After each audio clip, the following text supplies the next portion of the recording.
Good morning, ladies and gentlemen. Thank you for being here today. We appreciate it. This is a public meeting that's part of the public process for the design and planning of the Robson Arena, permanent home for CC Tiger Hockey, and also C4C, which is City for Champions events.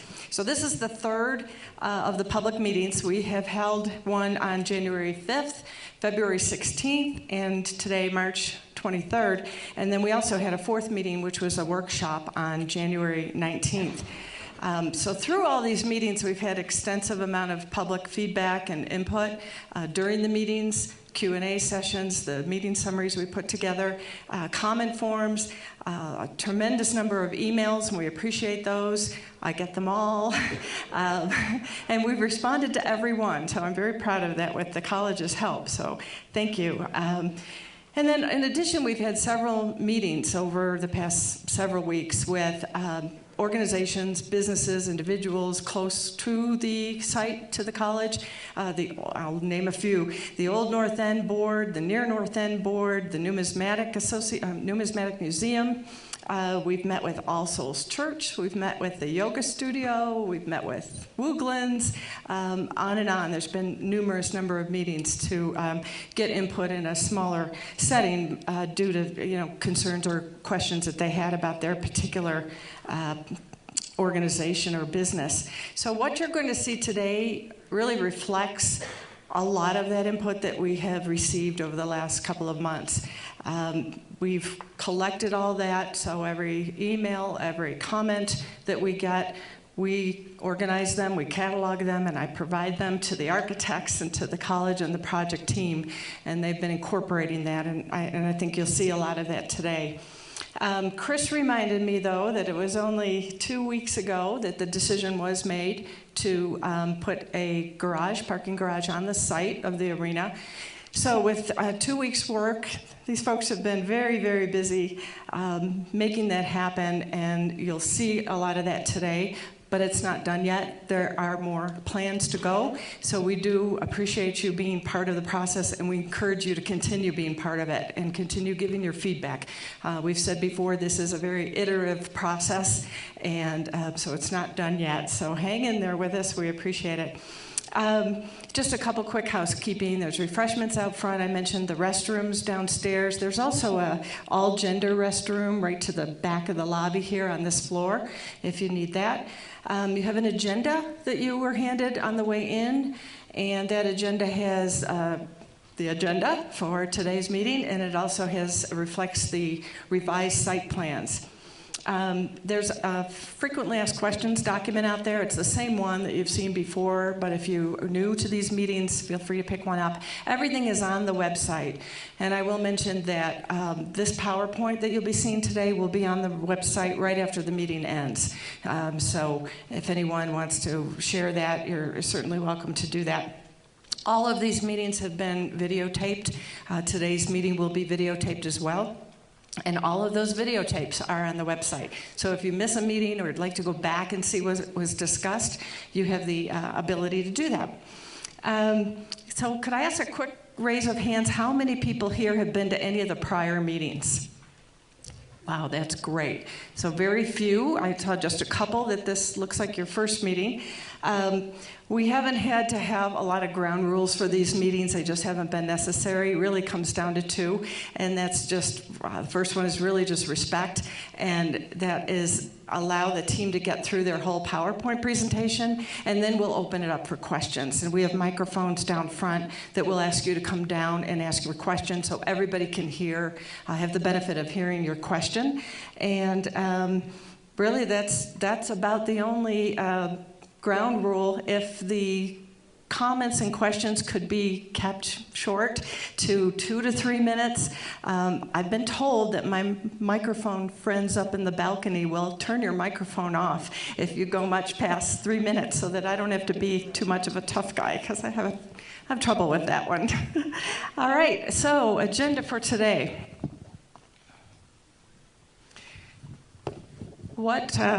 What we'll go through, I'll do a quick introduction of our project team in a minute. We'll go through the overview of this public process, the schedule. And then we're going to get into what you really want to hear, and that's what are the significant changes that have been made to the plans so far. The campus-wide plan, the arena site plan, and then the architecture of the arena itself. We'll talk a little bit about the programming for the arena, the parking and traffic, and how that ties in with the site plan, and we'll update the project schedule and then open it up for the community Q&A input, and then we'll do a quick wrap-up about what the next steps are. Project team that are here today. So from the college, we have Chris Coulter, if you could raise your hands. Thank you. Chris is the Facility Services Director. Rick Green, also with the college, and he's the Senior Project Manager.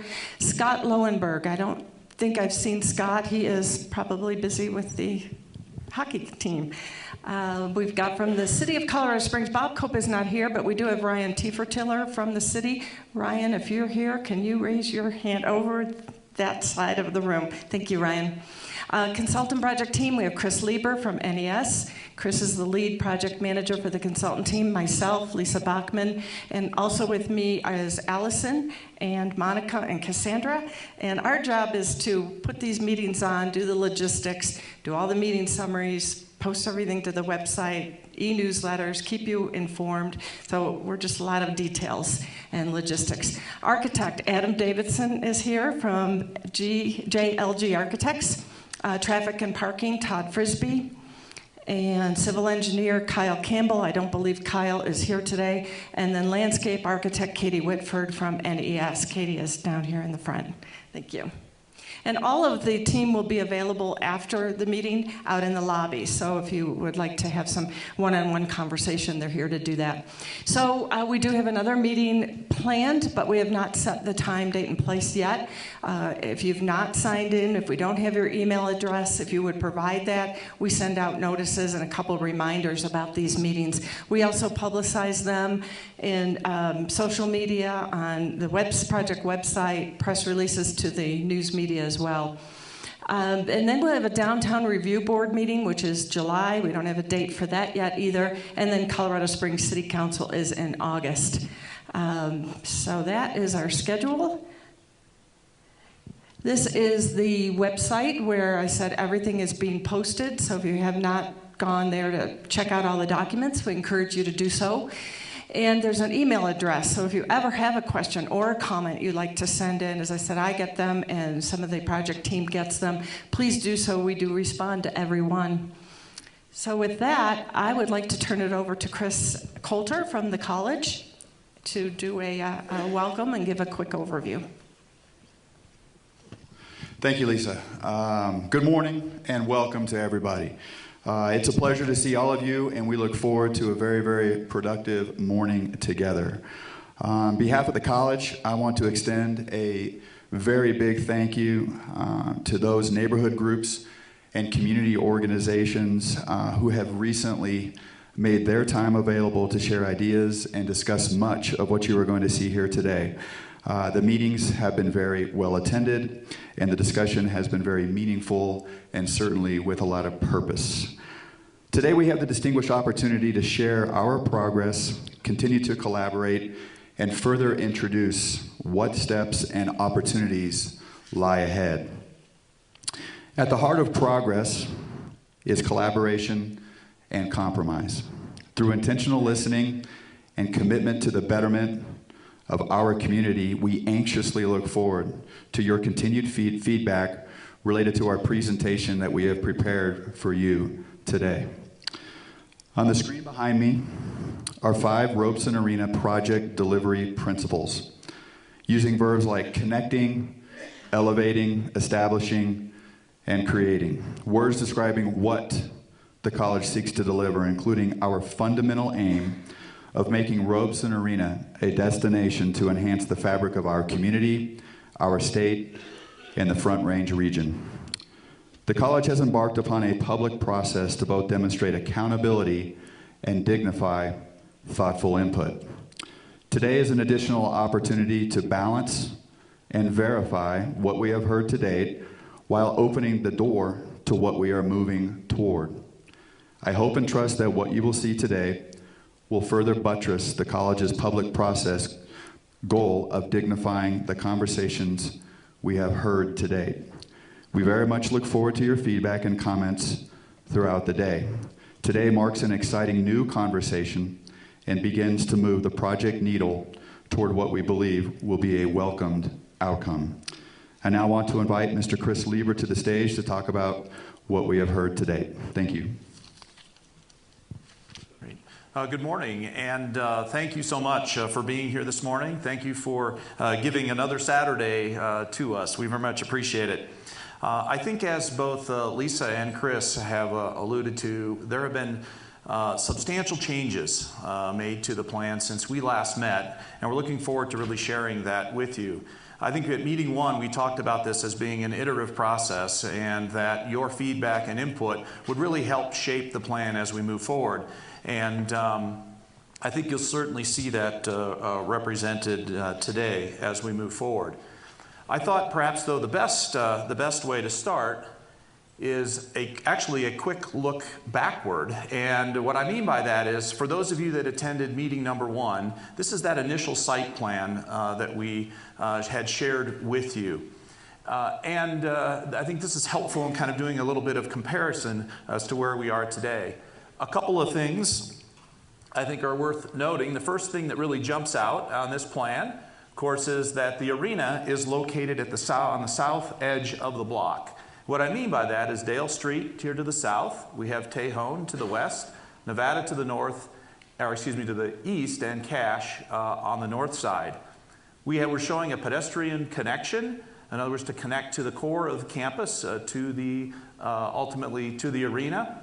Another key piece to that initial plan was retaining the 3D Arts building in its current location, and then really a lot of that leftover space was identified as potential parking. So that's really where we've started, and where certainly the initial two meetings had taken us. And so while there certainly are some, I think, advantages to this site plan, based on feedback that we received and other new ideas, we have, I think, really turned the corner and made some substantive, certainly, changes. And let me walk through those with you. I think the first two are probably the most critical, and then they drive a whole series of other changes.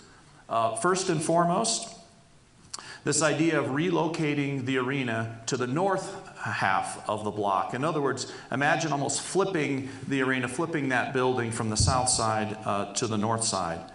The other really key component to that is the addition of a parking garage, and that garage would be scaled between 300 and 350 spaces. Again, we're still very much in that design process, but we're targeting that range for parking.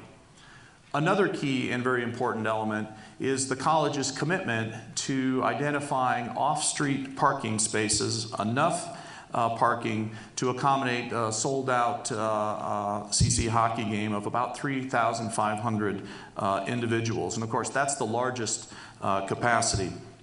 Some of the other conversations we were having earlier relied on on-street parking. Again, this parking model that we will be sharing with you focuses on off-street parking opportunities.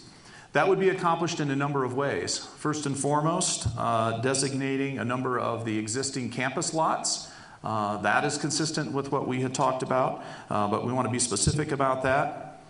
The vision for multimodal parking opportunities is still very much on the table, and that includes the concept of shuttle parking. It does include some on-street spaces, because we certainly recognize that some individuals may choose to do that.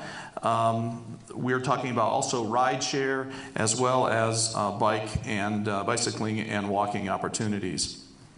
Another important piece, we're continuing to look at private parking lots in close proximity that would help certainly support the parking demand. And that ranges from about 375 to 400 additional parking spaces. Another key component is the addition of a new surface parking lot, and that would be located near the El Pomar Sports Center, where the tennis courts are located today. And part of the reason and rationale for that is, as I think many of you know, just on a daily basis, there's a tremendous amount of parking demand for that particular corridor. So we see this as a way of not only addressing needs associated with the demands of an event at the arena, but certainly to alleviate some of the parking challenges that exist just on a daily basis. As I mentioned, this concept of flipping the arena, moving the arena to the north side, as you can imagine, what that does is essentially displaces 3D arts. So as part of this project, the college is looking at a new location. It may be a temporary and ultimately become a permanent home for 3D arts, but that's again one of those, in other words, almost like a domino. When you make these bigger changes, it results in the need to address some other things as we move along. Also, another important change is that the master plan for the college identifies for the block, I'm going to call it the Robson block, the need or opportunity for a natatorium. By the time you flip that, the arena, and you add the footprint of a parking garage, there is no longer space for a natatorium to exist on that block. So the decision has been made to relocate the master plan, or if you will, change the master plan such that a new natatorium would be built in its current location. If you know where the current pool is and the current natatorium near El Pomar and Honan Ice Rink, that is another significant change and yet another domino. And then finally, if we're going to build a new parking lot where the tennis courts are today, there's a need then to, of course, provide a new parking facility, or tennis facility, and that is proposed to be located along Glen Avenue, kind of near Glen and Uinta, on again property that the college owns, and it's very close to the Van Briegel facility. So those are some of those large changes, and let me walk through that in a little more detail with you. This is the overall kind of campus site plan, and the areas that are identified in yellow represent those areas where we are proposing a change or would be part of this overall project. First and foremost, of course, this is the site, again bounded by Dale, Nevada, Cache, and Tejon. Arena would be located on the north portion of the site with a parking garage kind of nestled in the middle of the site.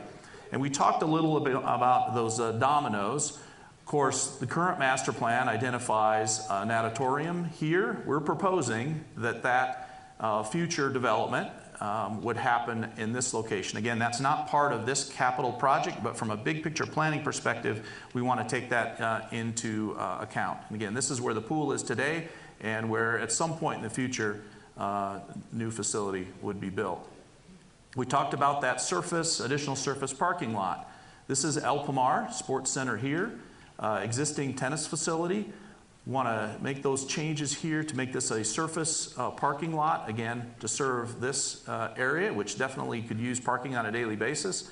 The relocation of those tennis facilities then would take place here off of Glen. So this is Uinta, and Glen Street comes in and kind of runs down at this point and ultimately connects into the campus. So from a broader perspective, those are the changes that are proposed today and are part of the current planning process. So now let's hone in a little bit more specifically on the block itself. A couple of things. Well, first thing that jumps out,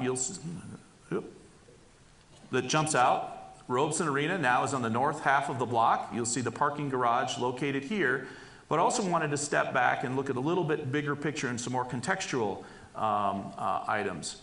The master plan today calls for the Armstrong lot, this area north of the arena block, to ultimately become what's in the master plan referred to as the Colorado Plaza. We are continuing to honor that plan. When those improvements might happen, we don't know, but we anticipate that at some point that parking area would ultimately become the plaza. Because of that, you'll hear more about our parking study and parking projections. This lot, because it may go away, at some point, we are not counting on that lot for the long term. In the short term, absolutely, it will provide additional parking or additional parking space. But I think the key piece is that in terms of a pedestrian connection long term, to be able to make that connection into the core of the campus and provide kind of a terminus to Tejon from downtown as it comes forward, makes a lot of sense. And again, we think it makes sense to continue to honor that as part of the plan. Let me flip to our next slide and talk a little bit more specifically about that block itself. I've already mentioned the importance of the arena located here on the north side. It does a number of things. One, we have a better pedestrian connection and better presence here on this northwest corner. So that's something where I think we're pretty excited about. The opportunity for a portion of the building to really relate to Tejon in terms of scale, in terms of that typical kind of retail presence, typical architecture along here. The same holds true as you continue further south along Tejon with what we're calling campus support, but that's also opportunity for cafe, for coffee shop, and other kind of a mixed use type of development, not unlike what you currently have on long portions of Tejon, certainly for this block and further south. Another key piece of that is for the architectural scale to be, again, fit and be appropriate. It also helps provide a screen so we can tuck this parking garage really behind that Tejon corridor. Along the south side of the site, certainly for the interim, we believe having open space here, pulling that parking garage further back away from the neighborhood to the south makes sense. And I'll talk a little bit more about a longer term, at least option for this area. But again, providing some of that green space. You'll notice additional parking located along Dale. This would be additional diagonal parking spaces. And we'd also want to maximize diagonal parking space opportunities on Tejon. Along Nevada, also looking at architectural scale and how the building's set back and the distance so that it's consistent with some of the architecture that exists within the campus further to the north. But another key piece of this is that this would be part of a service area. So you can imagine needing to get the Zamboni in and out, or if there are C4C events or other activities to be able to maneuver in and out. We're just beginning to look at that architecture because we know that this side of the building, this corner, is very, very important if you think about the experience from folks heading north, particularly on Nevada. This is the first experience, the first architecture you would see as you approach the campus. So this is something the team is working hard on. We also have an opportunity here for we're calling this a gateway plaza, but perhaps some signage, some monumentation again that really welcomes the individual as you're heading north to the kind of sense of arrival for the CC campus. Up to the north, we've talked a lot about the opportunity for a shuttle. We've talked about rideshare opportunities. This is where the shuttle drop would be, so that folks would be getting out here and be able to enter into the arena for games or for other events. And then I think also importantly, just looking at some of the landscape architecture opportunities, plaza spaces that could continue on down. We'd really like this to be a festive space. Opportunities perhaps for canopies, for tables, outdoor perhaps associated with, again, that cafe opportunity. Access to the parking garage would be off of Nevada. This would be a right-in, right-out. We're not proposing any changes, of course, to the historic median here. And also ingress, egress located here off of Dale Street. And that will be important later on in our presentation as Todd comes up and talks a little bit about traffic and how those all of this would operate together.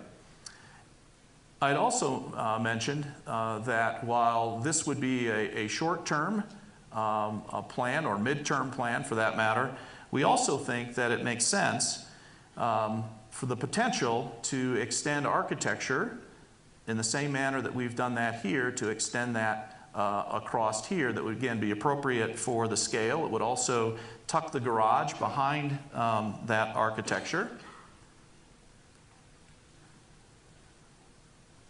There we go. And be able to also help make with that architectural statement as you're heading north along Nevada. So this would be that long-term plan. Again, it's not part of the immediate capital project, but important. One last thing I want to talk about would be the parking garage itself. And it would be a two-story garage, again, between 300 and 350 spaces. And that equates to a two-story garage, but 2 stories means 3 levels of parking. So you have the ground level as you would come in, a story above that, and then, of course, you'd park on the roof of that second story. So 3 levels of parking, but 2-story garage. So I think that's a kind of a good overview of some of the really substantial changes that have been made from a site planning perspective.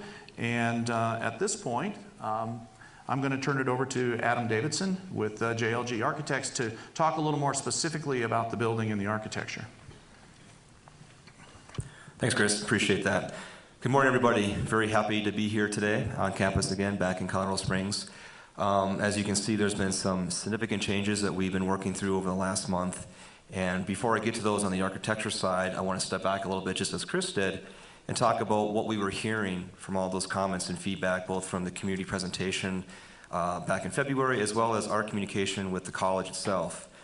And so where I'm starting here today is looking at what we heard and listening to what was said. There's a lot of good information, a lot of feedback, a lot of good conversations, and so as we're going through those and reviewing those, we distilled them into really 4 main themes. Theme number 1 is to tell a story of correlation with campus, in touch with the outdoor nature of CC, with elements capturing the eclectic architecture and nature of CC. The entry needs to be modern and simple, communicating a new experience. Theme number 2, looking at the stone or natural elements to connect Robson with both hockey and students and the community as well. Building features to help Robson feel comfortable for the students and comfortable for the community at large, but also to have that dynamic experience for the arena and for the hockey and for athletics. Elements taking inspiration from existing campus buildings like Shove Chapel, Palmer, and Cutler Hall. Provide a sense of scale that works better with campus and the surrounding neighborhood. Avoid large expanses of nothingness, those blank walls. And promote activated areas where people want to be. And the last theme was provide a parking and traffic solution that respects the local neighborhood, but also works for the campus and area on a day-to-day basis. So these are the 4 main themes that we tried to identify that captured a lot of those comments, captured a lot of that feedback. Now it gives us a chance to address those individually and provide solutions, some of which Chris already went over, to really let us know that we are listening, let us know that there is a new approach, and I think also to provide even a better design than maybe what we're going before. So a lot of times when you get through design, having those comments, those feedbacks really puts the project on another course, which may be better. In this case, we really do think so on the design team side. So those solutions. So for each theme, we looked at a solution. One Chris went over. What's important about the relocation to the north is that we reoriented the building. We actually flipped it on the east-west axis, which is very important for a lot of reasons I'll get to with some sections and floor plans a little bit later. But what this does, though, it provides a stronger, more accessible connection to campus by moving the building north. Provides an opportunity to really activate, if not maybe engage cash by moving the building north. So now we start looking at cash. We look at Tejon, we look at Dale with the potential to have that activation. So on 3 sides of the block versus when we're looking at mostly 2 before. So that's an improvement we feel. Relocates the larger scale arena farther away from the surrounding neighborhood.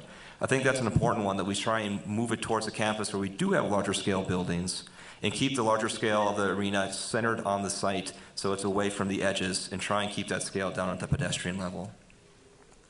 Number two I'm going to focus on with the rest of my presentation here today is really talking about that rich layer, that rich palette of natural materials that we can help support and synthesize with the local architecture, both on the campus and both with the neighborhood and the community.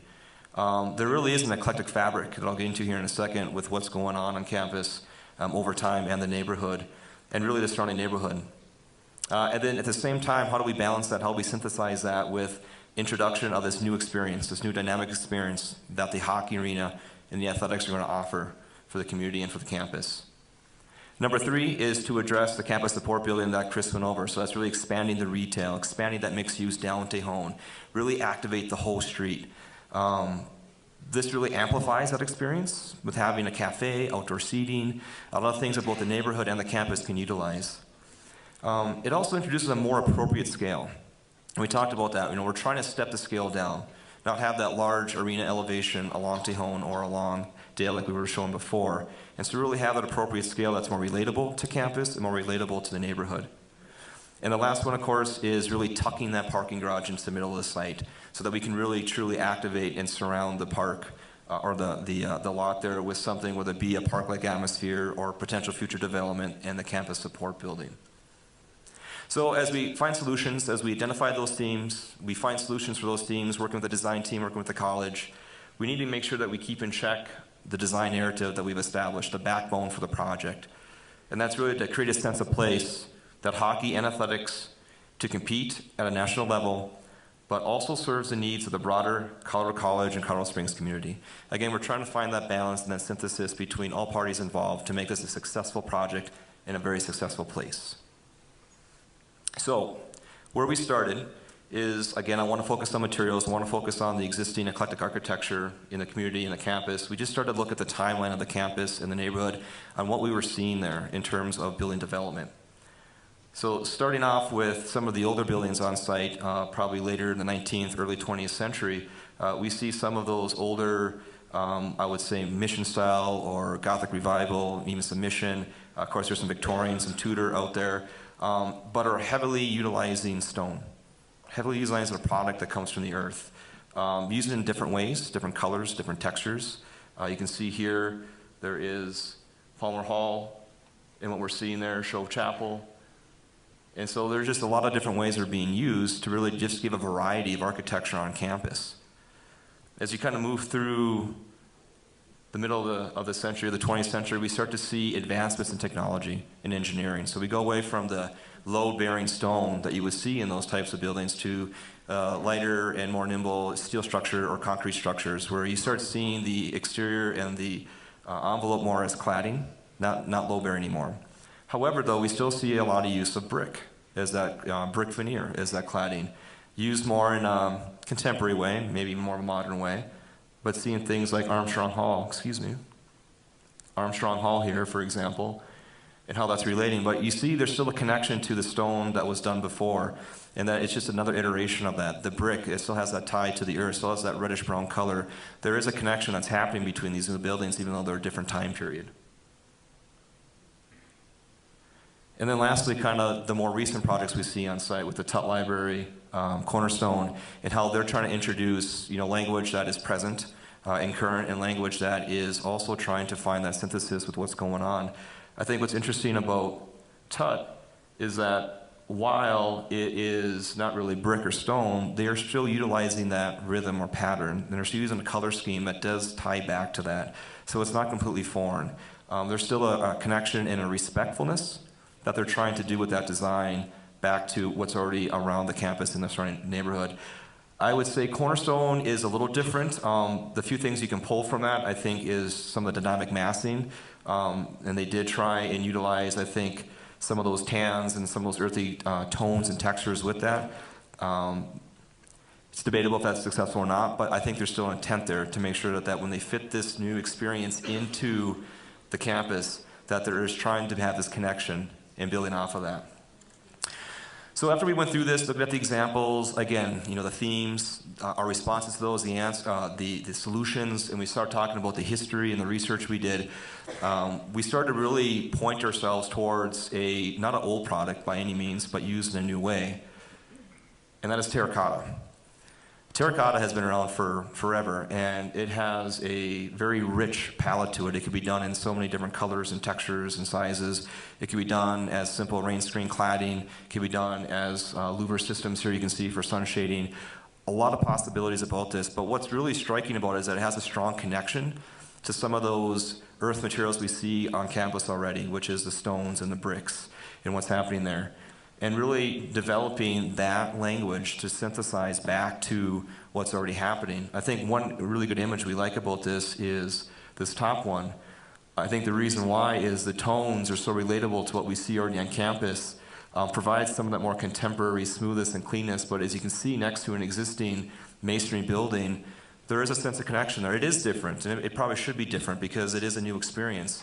But it's not just respecting what's already there. Trying to find that respectfulness to that history that's already on campus and within the neighborhood. So, what we did is after we reoriented, after we moved everything, we had to kind of go back, not necessarily to square one, but we had to look at the massing again. We had to adjust this. And so the terracotta is that next layer we want to apply. But before we do that, we need to look at how are we addressing that sense of scale.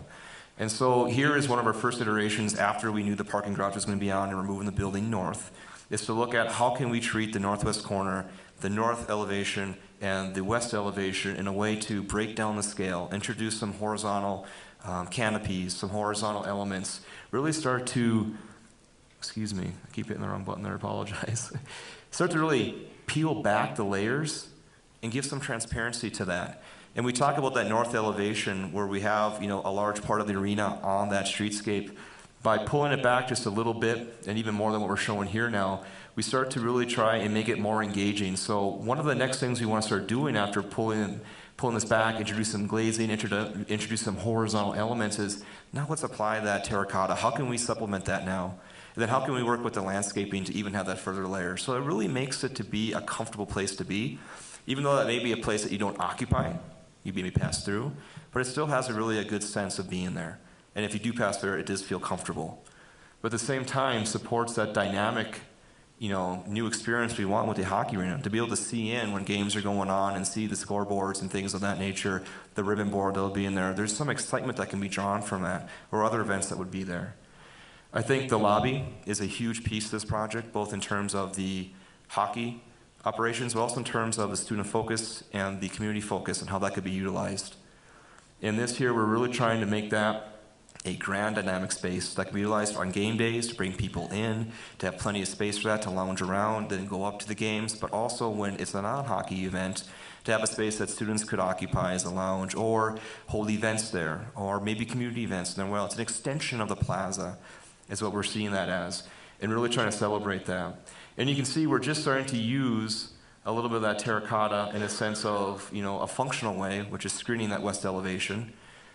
The reason why we're looking at horizontal instead of vertical on the west is because there is a little more efficiency gain with vertical, but the horizontal is the views. We have some really great views to celebrate behind us on the west. We want to try and capture that. So we're trying to do double duty here and making sure that functionally it's working well as a shading device for solar heat gain, but at the same time, we're really celebrating those views, which are pretty special to this facility and to this college. Another thing, too, that we also want to introduce is not just terracotta everywhere, but have a feature that could possibly have another connection back to the materiality of the campus. And looking at introducing some natural stone elements up front that has that tie between the outside and inside and can kind of lead you into that area and really just have that nice feature. And again, that's that comfortable feeling of the materials you see here as you would experience on campus in some of the surrounding neighborhood buildings. When you go to evening and dusk, when we have those games or other events that are there, this could really be a beacon, for the campus and a beacon for this facility to have these natural elements that are supporting not only the facility, supporting the campus, but really supporting the experience that you'd have here. Very dynamic.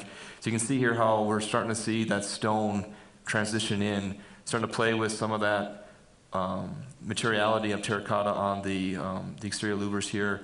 Look at the ceiling condition and how we can introduce maybe some materiality up there that has a natural extent. But I think what's really striking about this that we're starting to develop and we're starting to see now is that extension of the plaza into the building. Grand space. We would have, our pro shop and our team store and our, that athletic branding would be in there and be highly visible, but it's not up in front, right? We're respecting both, the functions of when it's not hockey, but also when it is hockey. And then also looking at the pop-up space, or that multi-purpose space we've talked about before, being really front and center and very accessible right off the lobby like that. So really trying to hone in on those opportunities to really make this sense of place dynamic as for, not just hockey, but for everybody.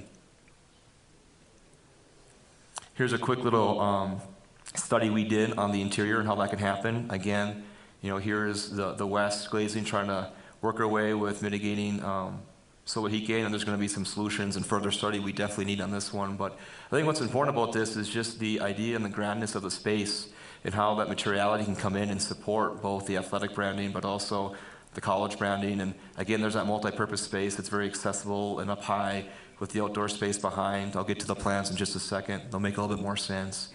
And then, of course, down below here, we would actually have that team store and that athletic branding. The ticket office would be there. It's almost like a pro shop. You'd have tickets, you'd have skate rental, you'd have your club access. So it's kind of a one-stop shop to utilize the facility. It's still very highly visible, but it's not out front in the lobby. One thing, too, here we'll see in the plans coming up is actually introducing some lounge space underneath the stair. There's a lot of great real estate down there. How can we utilize that for, on a C4C event when you have parents and other people who are waiting around have a place to lounge and relax a little bit until the next game? Or, during a day-to-day, students can come here and occupy this place and have a cup of coffee and relax here in this space. So there's a lot of great functions we can do besides just game day. And then here's the bowl that we're just starting to look at. Again, we're trying to introduce those natural materials. And not so much maybe with the stone in this sense, but I think natural materials and how it could relate to the hockey experience in the arena. A lot of older arenas up north and out east really use a lot of wood framing, wood structures, bowstring trusses, and things like that. It's kind of old school hockey atmosphere. So what we're trying to research right now and study is what can we do with the structure to promote that. A very sleek look, very contemporary look, but also having some of that wood in there to really celebrate some of that old school hockey. Here you can see pretty well, there's that panoramic view you would have of campus all the way around to the west. You'd see Spencer Center back there if you're on the other side of the concourse, and when you get closer to the west, start seeing the mountain ranges out on the western part.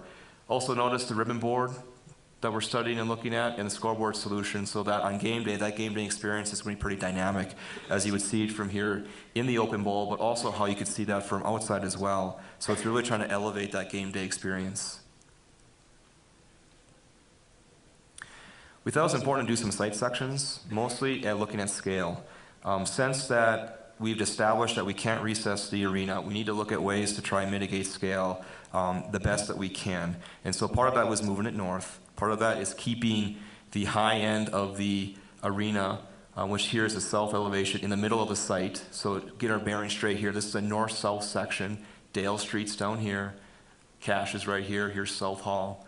So again, the idea is having the lowest part of the arena, the lowest that we can get it to, on the Tejon side, the street side, keeping the larger volume in the middle of the site, and then tucking that parking garage in the middle, and then eventually having the opportunity to potentially have some development that could be at a much, much better scale along Dale there. That could be mixed use, could be some more campus support spaces, could be retail, but really having that opportunity there. And then looking at the other direction, east-west, with focusing on Tejon Street here, is with that lobby piece coming out and with the continued development of the campus support space down Tejon, really trying to step the building down to get a better scale and a more relatable scale to what's already there with Spencer Center across the way, and trying to keep that and work that down towards the street. Again, it's about sense of scale along Tejon. Nevada is one area that we have tried to we will be addressing. It's one of the areas that has been probably the most difficult right now because it is a service entrance. It is off a busier street.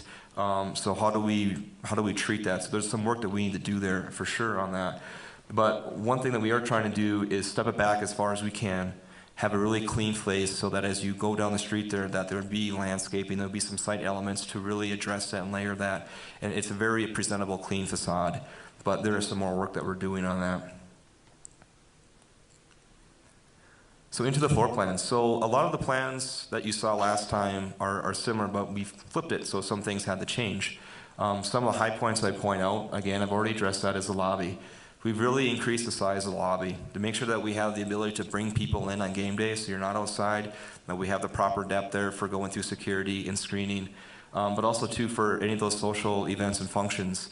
Up north or out east, arenas are really used as community buildings. That's how we use them. They, even in smaller communities, so much more. So they're used for, wedding receptions, they're used for events, they're used for a number of things. And so providing that space not only for hockey, but also for students in the community, is, I think, really a good move to support that. One thing, too, about this orientation is that it steps it back more, and that plaza can now actually kind of integrate a little bit more and come into the building, which I think is a nice move. Of course, the plaza is smaller than it used to be, but maybe it's a better scale, and it has, I think, a better interaction with the building and how it kind of comes in as it's doing right now. Pro Shop that we talked about, really that kind of central one-stop shop right off the lobby. And then you can see here underneath that stair, we're cutting the stair right here as we cut the building, but what you can see right here is that develop that lounge space and just really try to make it multifunctional in that lobby. Another thing that we did here, there's two more things. Actually, the first is we added a 5th locker. We did hear that there is a shortage of lockers, and we like to maximize the amount of public lockers we can do here. Before, we had 4 public lockers, with the 5th being the visiting team. We now have 5 public lockers, with the 6th being the visiting team. So we're able to rearrange the spaces and work that in. The other is going to be the connection to the parking ramp and to the campus support building. So we have really kind of a central node that's developed here right off Tejon to where we can bring all 3 together and have that connector piece so that you go from the garage into the arena at this level, possibly even on the eastern side is a possibility. But you also have that central node that gets you the campus support space. So we're really trying to connect everything to make it very easy to navigate from the garage out to where you need to go. On the concourse, the high points again is going to be that lobby and how that really extends up into that multi-purpose space. And that multi-purpose space having that outdoor space. So this whole front really becomes, in my opinion, much more multi-purpose than any other arena that we really see. It's not just hockey focused. There's so many possibilities there. On game day, yes, this pop-up space could be a great social space. You could bring in a caterer from a local restaurant or a local brewery and have a special night there and really have a really great experience on game night. Or during the week, maybe there's a lecture series or a classroom or anything that's being set up for various departments that could utilize this space for special occasions.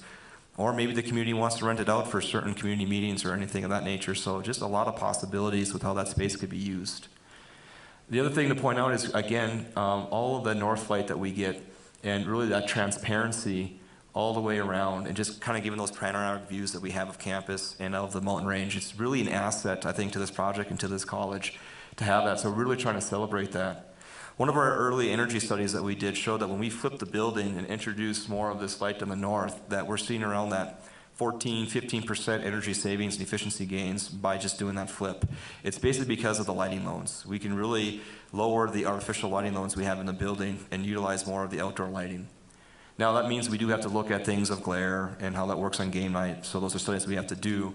But I think with the open concourse plan, having that transparency, I think is just going to have a really celebrated experience. A few other things to note. We do have a dedicated connection point to the garage here. So on game day, they would be able to have people come in, screen, do your ticket scanning here to get you into the concourse. So that'll be a very important connection between the parking garage and the arena. Restroom facilities have been expanded and actually have better separation than before at the corners of the building. So that serves the bowl much better than when we were looking before. We actually right now have we have more than we need in terms of plumbing fixtures per the ADA accessibility guidelines. We have a centrally located and pretty generous concourse width for the concessions area. That's not the only area for concessions, but it could be really an exciting point there for what could be done. We also are opening up all the corners to the best of our ability to maintain that cart atmosphere that's currently at the Broadmoor World Arena. When I was there for a game, a few weeks ago when UND was in town, you could really see the cart culture of that, which is up and more than other arenas I've seen, and there's just a lot of variety of beverages and food, and I think we want to maintain that. It's kind of a unique thing to have, and so we have that ability to do that in various spots. So there's just a large variety of food and beverage services that could be provided here during game day, besides just the concession stands. And then my last slide is of the suite club level. Not too much here. We're still working on this one a little bit. We were able to increase the amount of suites. We now have 7 suites total. We still have 2 of these social clubs at either end that we're working on, trying to open those up. But having that, that extra layer of service to the arena and be able to have those spaces. And these spaces, too, have the potential to be used in other ways, not just on game day. for social functions or for other community things. So again, just a lot of flexibility that could be had here with this. So with that, that's all I have. I appreciate everyone's time. Thanks for having me again. I'll be around for questions afterwards. Be happy to answer what I can. So thank you again, and I'll turn it back over to Chris Lieber. Thanks, Adam. We've received a number of questions about programming, and I think we talk a lot about the hockey games, and we've talked a lot about those 18 to 23 days. But the reality is we have another 340 days of the calendar year. And so we've been digging into that a little further as a project team to better understand what that looks like and how the arena could be available for a wide variety of additional uses and purposes. So I want to walk through some of that with you here. The first thing, and this is a little bit of a repeat from our last meeting, but I think it's important to note that the college will ultimately be operating this arena. And on one hand, that's pretty intuitive, but when we talk about C4C and we talk about a lot of those other events, I think it's important to note that ultimately this is a Colorado College facility, and in terms of operations, maintenance, and scheduling, those are the college's choices really to make. Again, we've talked a lot about the 18 to 20, perhaps up to 23 games per year. Those would be focused, again, on Friday and Saturday nights. And those of you that are season ticket holders know that schedule and know that well. And they usually occur between October and March, and hopefully late into March, depending on certainly how well the team does. Our numbers, as we're projecting at this point, we're focused on the upper end of this, and that's the 3,500 seats. And about 500 of those we're projecting would be available certainly for CC students. And we also recognize in order to operate an arena like this, it's going to take some staff. It's going to take folks on game day, in much the same way that when you go to the World Arena, you see that the activity. And the projections are right about 138 people. So when we think about parking and parking loads and traffic, those are all part of that overall formula. We don't want to lose sight, though, of a lot of other potential use for this, and this is really that what we're calling that daily activity. A lot of local community members certainly enjoy using Honan for these activities that you see listed at the bottom of the slide. And so we took the effort to say, well, what does that look like over the course of a calendar year? What does that perhaps look like even on a weekly basis? So this is, we just simply kind of took a generic 12-month calendar and projected then onto that those days when Colorado College is in session. In other words, that's when we kind of have that typical daily sort of schedule. The areas where you don't see that kind of CC Gold X, those are those periods of time when maybe during the summer or during block break.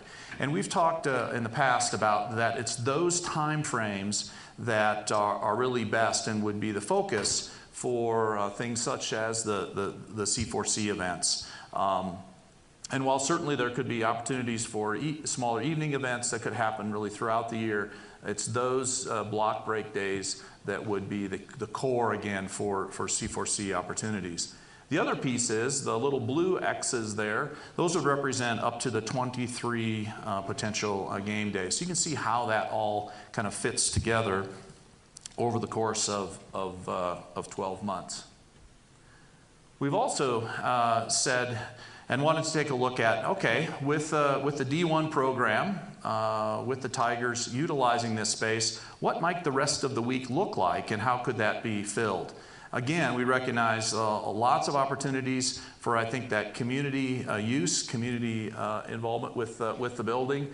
And some of you may be participants here. You may see those. This is not meant to be exhaustive, and it's certainly not meant to give someone an exact slot, that there will be public skating on Thursday from 11 o'clock from here on out. But the idea is we really wanted to understand what the potential was for that. This particular slide says, and the area that you see highlighted in yellow again would be the D1, the Tiger, the time, period of time that the Tigers would be utilizing this space. And so you can particularly see there are large blocks of time in the afternoons and certainly into the evenings on Friday and Saturday nights. So this would be a typical, perhaps, game day week. And then we said, well, what about a week when there are no games or the Tigers are away, for instance? And so, again, you can begin to see that there are opportunities to fill those spaces that would previously been filled on Friday and Saturday nights with other local hockey, local ice type of events. So whether it be high school hockey in much the same way that Honan gets used today, or public skate, learn to skate programs, club hockey, all of those I think are certainly exciting opportunities for the facility. And then we also took a step back and said, okay, what about those periods of time, let's say in the summer, when the college is out, and again, targeting those weekend periods, whether that be a tournament, and we've talked, I think, shared with you kind of a list of those potential types of events. They would typically happen on the weekends. Again, this would need to flex, certainly, depending on the unique event or opportunity that's there. But even during the week, again, looking for opportunities for certainly a broad range of community uses and enjoyment of the facility. Also, this is another recap slide, but we've continued to receive a lot of questions about this specifically, and to kind of help put some, add some clarity to how C4C events would take place. The thought is that a number of those events would be multi-day events. That's part of the C4C business plan. And folks would come, not necessarily would be all there all at the same time, but would come in and out and filter in and out. Think about a youth tournament, for instance. The volume would build certainly when perhaps during the championship game, but for the most part, that activity would be strung out over the course of several days. Approximately 30% of the total attendance is anticipated to be family members and coaches, and again, that's modeled in the business plan. And then finally, again, I want to emphasize that in terms of C4C, the primary target would be those weekends, Fridays, Saturdays, and Sundays, throughout primarily the breaks within the CC schedule. So with that, I'm going to transition now to, I know, another topic of a lot of interest, and that is parking and traffic. And Todd Frisbee with FHU will come on up. Good morning. Todd Frisbee with FHU. Can you hear me? Okay, thank you. As you know, I've been working with the parking and traffic piece of this, and so we've been at this for about an hour. So I'm going to go through fairly quickly and be around to answer questions afterwards. And some of these slides you've seen before, and so we'll just sort of walk through these one by one. So when it comes to parking, whoops, back one, there we go. We're looking at trying to park about 1,150 vehicles on a sold-out event, hockey event at the arena. And so what I'm just showing here is we got our site.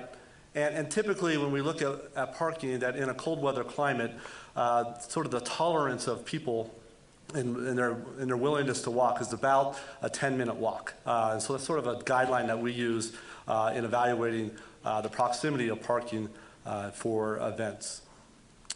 So there are really four components. I'll back up real quick again. There are really four components to meeting this parking demand, and one of those components is the parking garage that we've talked about on site. And we're estimating anywhere to 300 to 350 spaces in that garage, and we'll keep this like we did last time, sort of running total of spaces. So we're using 325 in our analysis on parking. The other component of parking are campus lots that are available on game nights. And so these are the same lots that we have been showing in all of our analysis up to this point. A couple differences: we've added the tennis court lots, the new tennis courts lot over there by El Pomar. You'll notice that we're not including the Armstrong lot in these numbers, and as mentioned, that would be available on day one and for a temporary basis, and that's another 80 spaces that we're not counting in our numbers. So we're continue to add our numbers with 716. Moving on, the other component, the third component of this, are privately owned lots, and those are highlighted in blue. And so CC has been talking with the owners of these lots, and these owners are willing to work with CC and terminate, come up with an agreement to use their lots on game days. And so that's another 391 spaces. So as you see, we're getting a little bit closer to our number. And then the fourth component is site frontage. And that's along Dale, that is along Tejon. There's another 56 spaces available on a game night. And so as you can see, we're just meeting that parking demand with 1,163 spaces in those four components. Now, I'm going to talk a little bit about supplemental spaces. We're not relying on these spaces to meet the parking demand for a sold-out event, but they are out there. CC is still interested in operating or participating in and operate a shuttle during game day, and as we've talked about in the past, that opens up potentially another 170 spaces in downtown garages that would be that a shuttle system could reasonably service on game day. So that's a sort of a supplemental piece of parking. As you know, existing on-street parking is out there as well. Again, there's 287 spaces. Again, not including this in our demand or our analysis, but again, just an idea of what other additional parking is out there in the area. And then finally, I'll explain a little bit on this side. This is when I say potential on-street, and what I'm highlighting here are these streets in blue. The traffic engineering department has done an analysis where they've gone through and looked at all these streets and said, what if you converted some of those streets from, this is a what if you converted these streets from parallel parking to diagonal parking, and in order for more parking for residents, for more parking for the commercial businesses in the area, if you sort of total that all up, you potentially have another 284 spaces to sort of help serve some of the sort of background demand that is out there in these neighborhoods. And then also, again, the traffic engineering department is also interested in looking at and talking with neighbors on if there's interest on setting up residential parking permit zones in and around CC area. And so this last component, that would be something that CC wouldn't initiate, but it was something if the neighborhood is interested in these things, the traffic engineering department would certainly be willing to work with them and talk through options there. So that's parking. Real quick, I'm going to hit on traffic. And when it comes to traffic, there's two scenarios that we look at. Obviously, you have the inbound scenario in the morning, before the game, and the outbound scenario. Pretty obvious stuff. And so to try to help sort of facilitate the flow of traffic and to sort of reduce conflicts between vehicles and pedestrians, we are, this is a preliminary plan, so but some suggestions might be maybe during game days that we would close off some of the streets to around the arena, except for those who obviously have to get an emergency access, shuttles, parking, businesses, whatever it might be. You still have that kind of access, but it would help sort of reduce that conflict between vehicles and pedestrians. Part of that would also be to use uniform traffic control, which is essentially off-duty police officers to help manage the flow of traffic and pedestrians. And at least initially, I think there's a need for that in and around the stadium during the inbound portion of traffic. So these, and we've talked with PD, Colorado Springs PD, and their response to us was, yes, we would help. However, we would help with this, and we do this all the time. It's part of our job, and certainly we would help work with the college to develop a plan that makes sense. Talk about traffic, just sort of inbound traffic first, and sometimes, and I'll apologize for traffic engineers. We talk in esoteric terms like levels of service and intersection delay, and so I was like, I thought, well, instead of focusing on those sort of traditional measures, let's just focus on the experience for the patron and the impact to roads on an inbound traffic. So what I have here is a couple assumptions in this analysis. So we assume that most of the traffic, most of the patrons want to arrive sort of in this window of time on a game day. We would assume, when you look at sort of the major parking where we sort of have the biggest parking supplies, you have the garage, you have the north lot, you have the north lot, you have the tennis lot, you probably would have some sort of attendant there making sure people, because we're going to assign people to parking spaces, to parking lots, and so you need to make sure that people are parking in the right. So you need some sort of attendant to verify that they have, they're parking in the right location. So those are some base assumptions in this analysis. So what we've done, so on the left side over here on inbound traffic, we're looking at inbound traffic and the major flows to the parking garage by the arena. And in the table below, just a comparison of in this sort of window of time that before game time, for the driver, how long is it going to take you to get into that garage? So, for example, starting at I-25 in Uinta, working, this is that first line here, starting at I-25 in Uinta, working your way down Uinta, down Nevada, and into the garage. When there's no event, we're showing you can do that in about a couple minutes. You can make that trip. During an event, you're trying to park 3,000, 3,500. So yeah, there's going to be some time for you to make this route down into the garage, and you would expect that in this window of time on an event day. And so again, up to 10 minutes. Most of that time would be waiting in the queue to get into the parking garage. Similarly, if you came into the garage from I-25, Uinta, and moved in down Cascade to Dale, came in through the Dale access, again, you can sort of see the difference there in the travel time.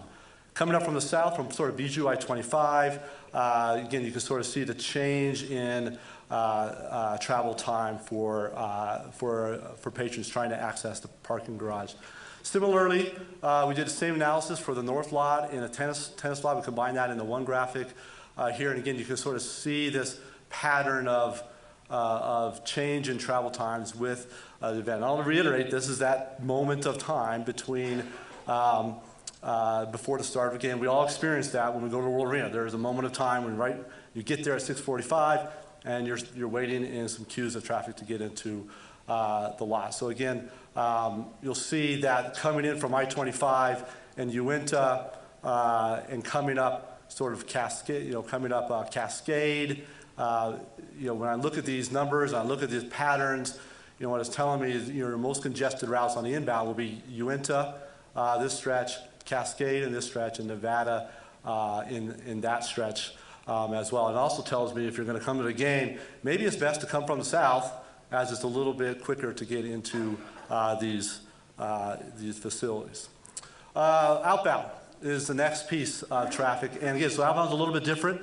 When we look at outbound, again, we're thinking about how do we control traffic? How do we sort of facilitate the emptying and the move of these parking facilities? And so we have, again, sort of the same idea of traffic control, of using uniform and off-duty police officers to help manage conflicts between vehicles and pedestrians. Using potentially some signal timing changes here during an outbound time to help facilitate the movement of traffic on Cascade out to Uinta as well. And then, when it comes to the parking garage, you like people, when you're trying to empty a garage, you like people to make right turns because they can do that the most quickly. So you're not sitting in that garage for a long amount of time. And so again, sort of forcing folks to make right turns out of the garage. So those are sort of the features, some ideas that how you might manage traffic in the outbound scenario. And then finally, looking just sort of from a traffic perspective on the outbound scenario, so same sort of graphics that we had before, same discussion, but it's a little bit different in the outbound scenario. The outbound scenario, you sort of have two components. You have the time it takes you to get out of the lot, and then once you're out of the lot, the time to get to get from point A to B.